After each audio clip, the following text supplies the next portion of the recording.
সম্প্রীতির ভেতরে অনেকে ফাটল ধরাতে চায়। আমরা যে সুখে আছি, শান্তিতে আছি, এটা অনেকের ভালো লাগে না, ঠিক কিনা বলেন?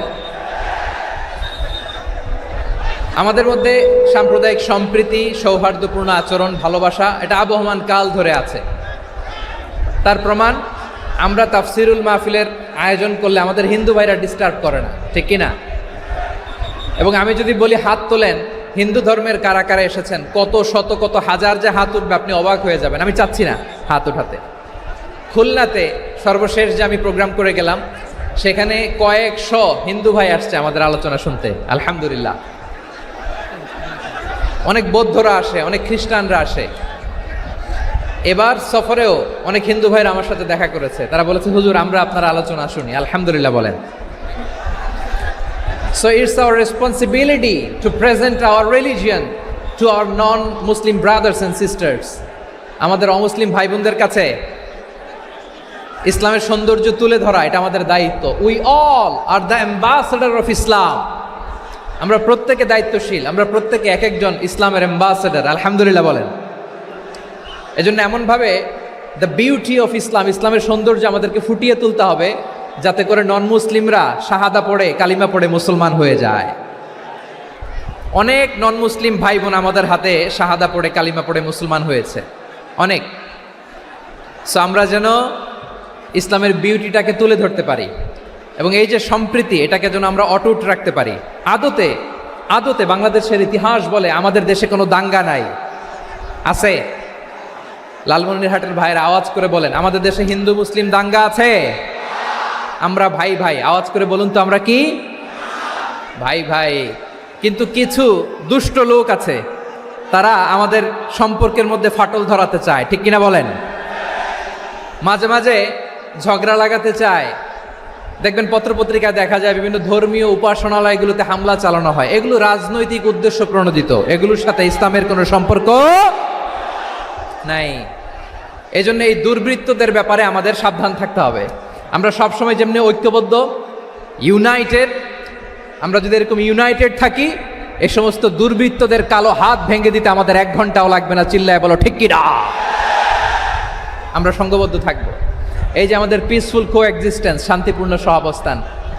হিন্দুরা পূজা করে, যেদিন হিন্দুদের পূজা অনুষ্ঠান, আমরা ওই দিন তাফসির মাহফিল করি না, ঠিক কিনা বলেন? যেদিন আমাদের তাফসিরুল কোরআনের প্রোগ্রাম, ওই দিন আমাদের হিন্দু ভাইরা ডিস্টার্ব করে না, সুবহানাল্লাহ। হিন্দুদের পূজা অনুষ্ঠানে মাদ্রাসার ছাত্র যে পাহারা দেয়, গোটা বিশ্বে এরকম দৃষ্টান্ত নজির বিরল, ঠিক কিনা বলেন?